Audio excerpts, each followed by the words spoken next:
Welcome to the Bernard Lee Poker Show. We are talking with Pokernews in charge of reporting for North America, Chad Holloway, who reported all of the WSOP.com 2020 online series events, all 31 of them, one a day, obviously, on WSOP.com. He situated himself in Nevada in an Airbnb and grinded away for every single day of that month. First, let's talk about the stories that came out of this, because right out of the gate, you have Hellmuth making a run for his 16th bracelet. You have Negreanu getting deep on one of the early events. Tony Dunst making the final table. I mean, you really have some interesting stories.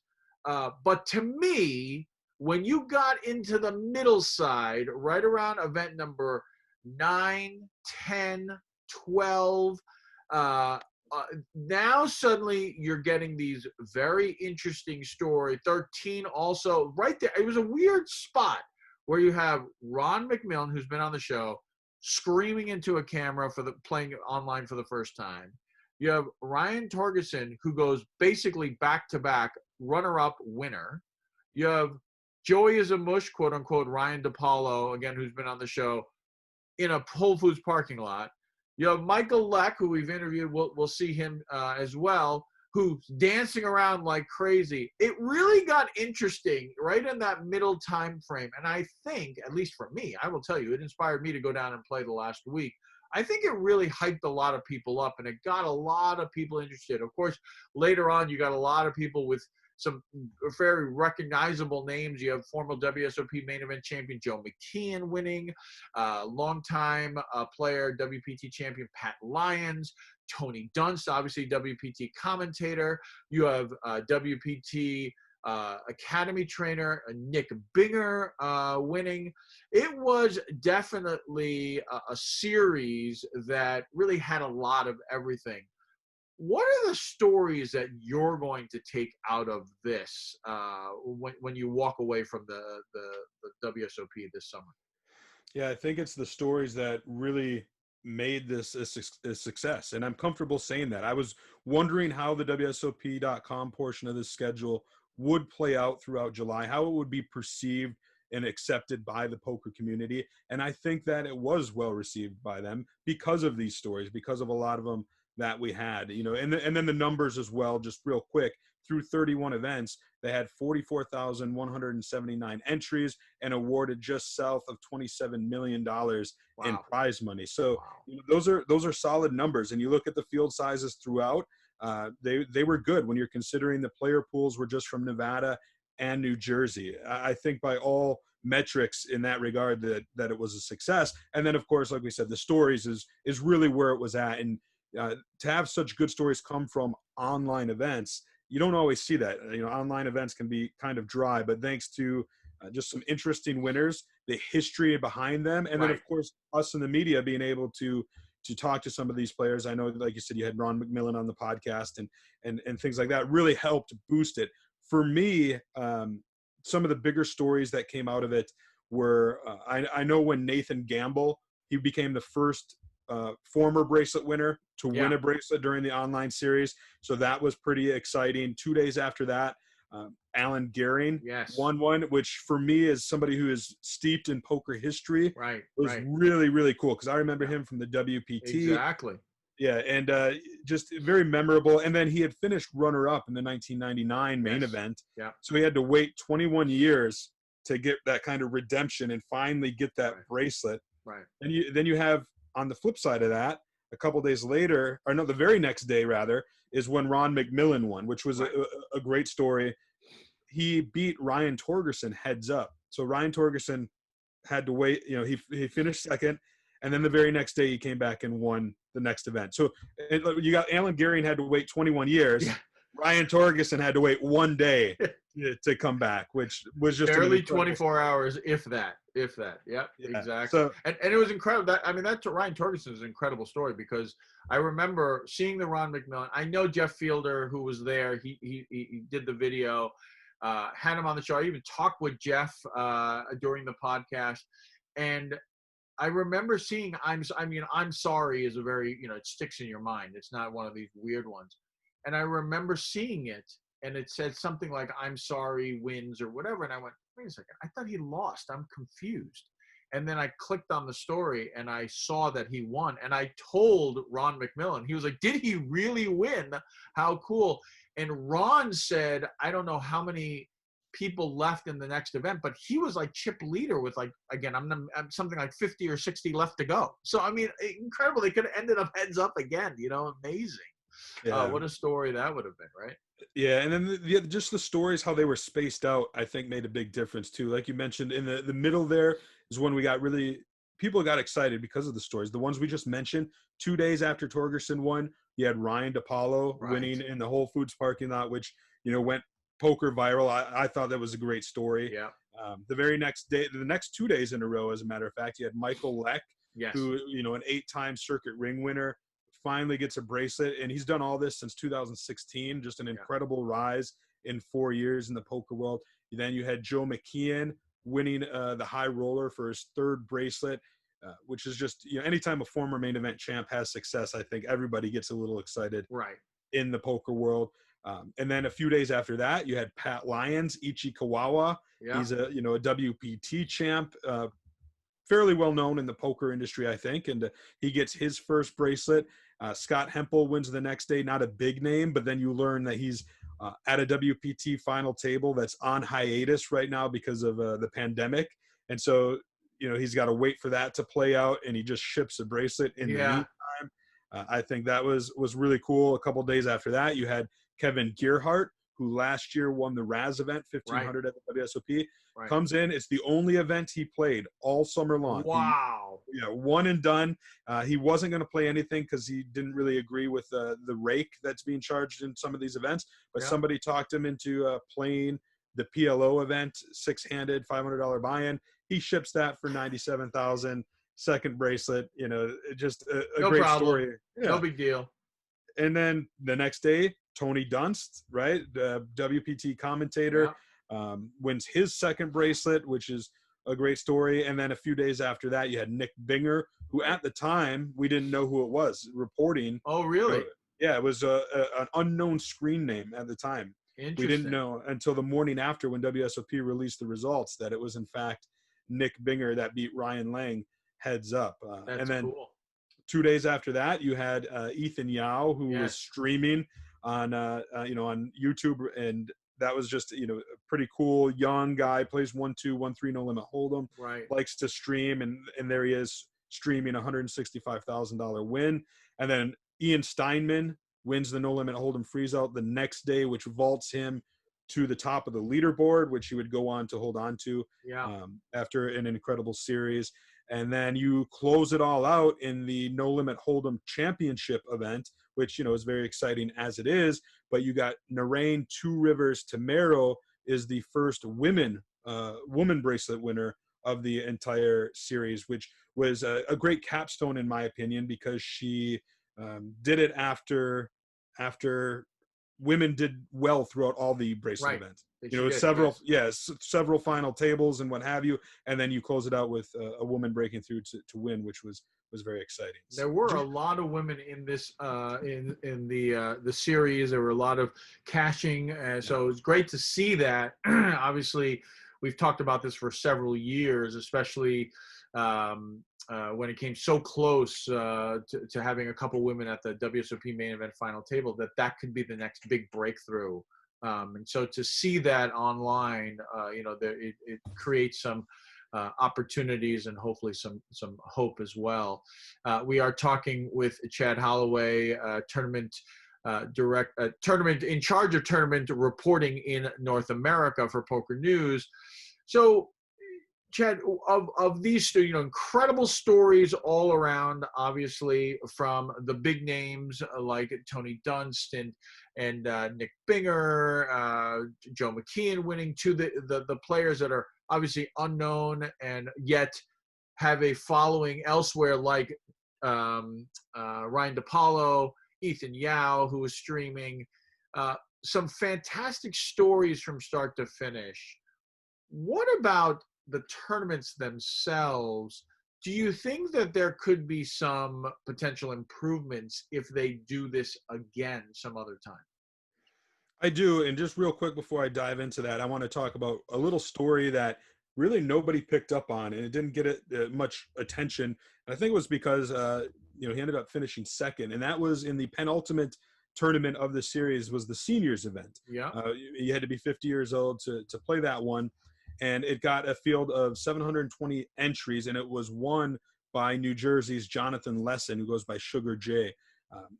Not a huge name, just a East Coast grinder, wins it for 64,000. So here's the overlooked story: was coming in second place was Musker, was the screen name. Turns out to be James Moore, who won back-to-back Super Seniors events at the World Series of Poker live in Vegas. That gentleman, yeah. Yeah, and so here he was almost winning another seniors event. Wow, crazy. He had the chip lead at one point, just cards didn't go his way, so he ultimately finishes in second place. But I always thought that was, give James Moore all the credit in the world. A two-time bracelet winner in seniors events, almost did it 3 times here, and in an online seniors event. I just thought that was pretty cool. Wow, yeah, I know exactly who you're talking about, because I remember when he won it back-to-back, you're like, wow, what an incredible achievement to win it back-to-back. No matter what the circumstance, to win any event, the same event back-to-back is incredible. And the fields aren't small. I mean, they weren't small at the World Series. They're well in the thousands. So, before we get to that other question, one of the questions I also wanted to ask was, what do you feel like the field sizes? Were you surprised at all? Were you surprised by anything with regards to the number of people? Did you expect more? Did you expect less? The re-entries, again, more or less? Well, what was kind of your thought process going in? And now that you've seen it all, what do you think?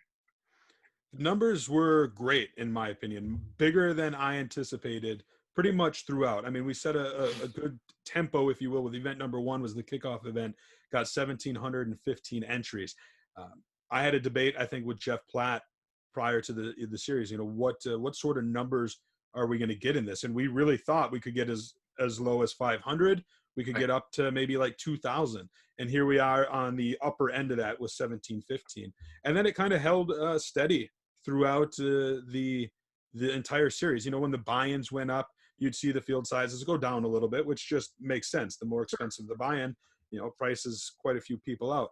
Looking over the list right now, looks like the biggest turnout of the entire series was event 19, $400 no limit hold'em, got 2,545 entries, which is just a great number. And on the flip side, it looks like the lowest turnout in the entire thing was the high roller. The high roller, sure. Yeah, it makes sense, 3,200, but that almost got 500 runners, 496, which is a great turnout too. And that awarded the biggest first place prize of the entire series to Joe McKeon, $352,000. That's just slightly ahead. I think there was only 2 other tournaments that awarded. Let me look real quick. Actually, only one other tournament that awarded over $300,000. That was the main, probably, right? It was, yeah, 305,000. So, yeah, looking over the numbers, the prize pools, there was no guarantees on any of these prize pools. Right. And so to look over those, it looks like there was 5 prize pools that got over $1 million in the prize pools, which is pretty incredible. So I think overall, looking at the numbers, I'm impressed. They're better than I thought they would be when I started, covering these at the beginning of July. And I got to imagine that the WSOP officials are happy with the turnout throughout. I think for me, I think I mentioned this before in a previous interview, is that I was very pleased and surprised by the number of players in each event. I really thought it was more players than what I had predicted. But what I'm a little surprised about is that there were more re-entries. So in other words, I'll give an example. We'll give you concrete numbers. This is the main event, or the final championship event. There are 1,455 players, right? And then 671 rebuys. So I thought that it would be a lot more. So, it's about a third, right? A little bit, maybe less, a little bit more than a third, maybe 40%. But I really thought the rebuy number would be higher. And, again, it's online. Maybe it's a little bit different, et cetera. But I really would have thought like 14, because remember, a lot of these events had 2-3 rebuy options. So it's just showing that a lot of people are one and done. The first event, 1,195 players, and the rebuys were 520 times. I would have thought if there's 1,195 players and you can rebuy 2-3 times, I would have thought the rebuy number would be much higher than even the number of entries. That's just my thought. I just thought that was it. So I was a little surprised that the reentries were not as big. There's nothing wrong with that. Again, that was just my guess. The buy-ins are lower, so people maybe are a little bit more conservative. But as you went along, it was pretty much that. There was about 40% of the field would rebuy, and again, just surprising. I really thought it was going to be much higher than that. But I will say that I think that the number of players that played in each event, I was surprised it was high. I didn't expect it to be that high. In the same line of thinking about the rebuys, is you had 4 events that were freeze outs on the schedule, and all were, in my opinion, tremendously successful. You had the lowest buy-in of them was a $400 freeze out. It was event number 27 freeze out, so no reentries. It got a 1,940 unique players, which is just is incredible in itself. Almost $700,000 in the prize pool. Really shows me that there is a craving by players for freeze out events. A lot of these players can't afford to be firing multiple bullets, and so that equal playing field, and I think that was reflected in those 4 freeze out tournaments. Yeah, and I agree with you. I think a lot of people are really like discouraged when they see, oh, well, they can rebuy 14 times, and it's just not fair. They're taking chances. But that's a discussion for another day and strategy for another day. I will say that one of the events I basically tripled up because it was a rebuy, and I went, okay, there's an all in, one of those kind of weird scenarios, and I had tens, and I don't think I would have called there. You even if you are ahead, you're really not that far ahead because you've got 3 other people all in with you, but it held, and so obviously that skyrockets you almost to I don't want to say a guaranteed cash, but a good chance at cashing, and that's because of the rebuy. Whereas in a freeze out, it's a different world sometimes. It's just a different world when you have that situation. The rebuy is a good segue into what you asked me before, and we kind of got away from it, was what sort of improvements could the WSOP do moving forward? And the rebuys is one of them, because the way it's arranged right now is you have to immediately rebuy. Right. You have to, you get, I don't know what it was, 10, 15 seconds. Yeah. You had to have money in your account and what have you. And if you didn't rebuy, you were done. You couldn't come back an hour later, even if late reg was still open. Right. And I think that's an issue that they should probably fix. Maybe, just other clients I know that you can re-enter later on. If you want to take a break to cool off, maybe you got to reload some funds. I don't know, but it seems like that is something that they should certainly work on. Yeah. No, now it's so funny. Somebody else wrote about that, and I couldn't understand. I go, what do you mean you can re-enter? But now I understand what you're saying. Re-entering at a later time, that definitely does make a little bit more sense. It was a long, in my opinion, long registration period. The 4 hours.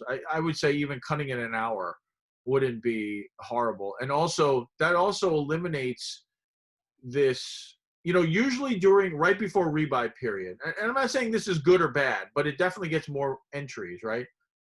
You get, okay, well, I've got 9 bigs or 12 bigs. If I rebuy, I'm going to have 11 bigs. So either I'll go for it now or don't go for it, that kind of thing. You didn't really find that much at the end of that 4th hour because you were going to end up with like 8 bigs. So no one's walking in, no one's buying in at that point for that scenario. Again, maybe that's not the right thing. Maybe that's better. Because I always did feel it was very unfair that I've grinded for 3-4 hours and someone just walks in and just puts down their money, and then what happens, right? They double up on the first hand they play, and then you're like, well, that's freaking ridiculous. I've been sitting here grinding for 3 hours and this happens. So, what do you think is the future? Unfortunately, this is not going away. Unfortunately, some states, it's rising.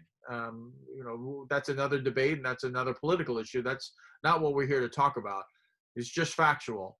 and therefore live tournament poker, that's a guarantee. Live poker, there are certain places that are playing, and they are, you know, making it through and surviving and doing what they have to do with that.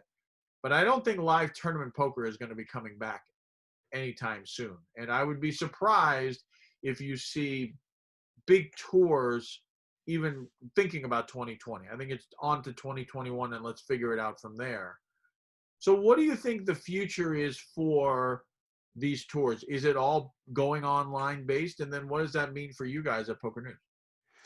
Yeah, I think you're right. 2021 is where we should really be setting our sights for most things, or our expectations, if you will. I do think we might see a few tours or one-off, one-shot kind of Sure. tournament series maybe take place yet this year. It just might depend on state by state or what have you. You know, something like the World Series of Poker, where you're looking at a worldwide audience, where players would be usually coming in from around the world. I know they still have hope that they're going to hold something later this year. They haven't officially made a determination on it, but if you look at, you know, the kind of the writing on the wall, it'd be very hard, very difficult to pull off. A lot would need to change between now and then, and you know, it being an election year here in the United States, I think complicates and muddies the waters a little bit. And then just the travel bans that are in effect, it's hard to you know, realistically expect it to go off like it normally would. So we'll have to wait and see, but I'm highly skeptical. For Poker News, obviously that's a detriment. We do a lot of live reporting, and we won't have live events to be reporting. Fortunately, you know, a flip side of no live events is that online events are doing quite well, you know, evidenced by what we've been talking about today. And so if the WSOP does, say, another circuit stop online, New Jersey, Party Poker US does a lot of great events. Outside, and, you know, Poker Stars and GG Poker and Party Poker 888, they're all doing great events as well. And so we've been able to pivot a bit to more coverage on these online events, doing even live updates on these online events. And so, you know, fortunately been able to put some reporters to work in that regard, which has made me very happy. You know, I know a lot of them lost a lot of work when the live stops, you know, dried up, but now we're seeing some of these great online series. So fortunately, it gives us at least a little bit of an outlet to keep doing what we're doing, and keep the, you know, the reporters getting paid. Right. And it is definitely an interesting time. At least the WSOP.com series was good. GG Poker going on right now. I know that Poker News is covering that, right, with the rest of world tournament coverage, right? Yeah, so we're going to be doing live updates for all events. We did the 31 WSOP.com. There's 85 events in total, so 54 on GG, and we're going to be live reporting all of those. So, you know, people can go to Poker News and sweat that. Real quick, you asked me too, what does the future hold? And we're talking about the WSOP online events. Look, this was good. This was successful. The WSOP isn't going to say, it was a one-off. We're not going to do this again. So this is just my pure guess, 100% speculation. But I could envision a future moving forward where we have the WSOP during the summer, the normal WSOP. We have the WSOP Europe in the fall. And then maybe in the spring, we see an online bracelet series, much like we did like Scoop or something along those lines. Yeah, kind of, you know, the WSOP doing their thing in that regard. So then you kind of have 3 times a year WSOP bracelet events up for grabs. You know, that, like I said, that's just a guess, but that seems like a logical approach to me. I completely agree. I really do. I think that's definitely was my thought process, in the sense of something along those lines. And I think that whether it's GG gets involved or another scenario gets involved as well. But I also think that in 2020, as we said, 2021 is what we're looking at for live. So therefore, you've got a hole in 2020. What are you going to do? There's some other circuit stops, or something is going to be coming down the road in 2020. And, you know, they're just going to have to find an incentive for people to play it, because I don't think normally someone would go to Nevada or go to New Jersey just to play a small stop, right? And you know, if you compare the World Series, what they did here, the buy-ins were $400,000 or $500,000. Regularly, the buy-ins are $15,000, $1,500, $2,500. Sure. So if you look at it as a circuit stop, what are you going to do? Are you now suddenly going to drop these down to $50 and $100? Like, you know, just relatively. not really sure if people. I'd be very hard pressed to be driving all the way to Atlantic City to buy in for a $50 event. I mean, Sure. it's just a lot of travel. So. If the WSOP is going to continue to do online events, they're going to need to sink some more money, make an investment into the online client by making some upgrades, and then ideally introducing more mixed games, right? Yeah. It's hard to be a Right. World Series of Poker without some mixed offerings. I need my deuce to 7, Chad. I need my deuce to 7, baby. Where's deuce to 7? So, yeah, no, I agree with that. And I think it's on their radar. I really do. Yeah. I think that they're going to realize that. I think they have some good data now, too, to take to the higher-ups and say, hey, look, we did this online series. It was great. And, you love these numbers, right? Because there's so little overhead when you're running an online series. Of course. But if we want to keep this momentum rolling, we've got to do X, Y, and Z. And one of, X, Y, or Z is mixed games. It's just a must, in my opinion. Right. Absolutely. Well, Chad, thanks so much. I love getting all the information with regards to the WSOP.com. Wish you all the best. Knock on wood, we'll get face-to-face within the next 6 months. Let's hope, cross our fingers, and have a beer like we always do. Okay, my friend? I'm looking forward to it. And, Bernard, as always, thank you for having me on the show. Poker still is here in some version, maybe online, and we're going to continue with the show and continue bringing you these interviews here on the Bernard Lee Poker Show. And as always, may you always go in with the best hand. May you never get unlucky. Good night, everybody.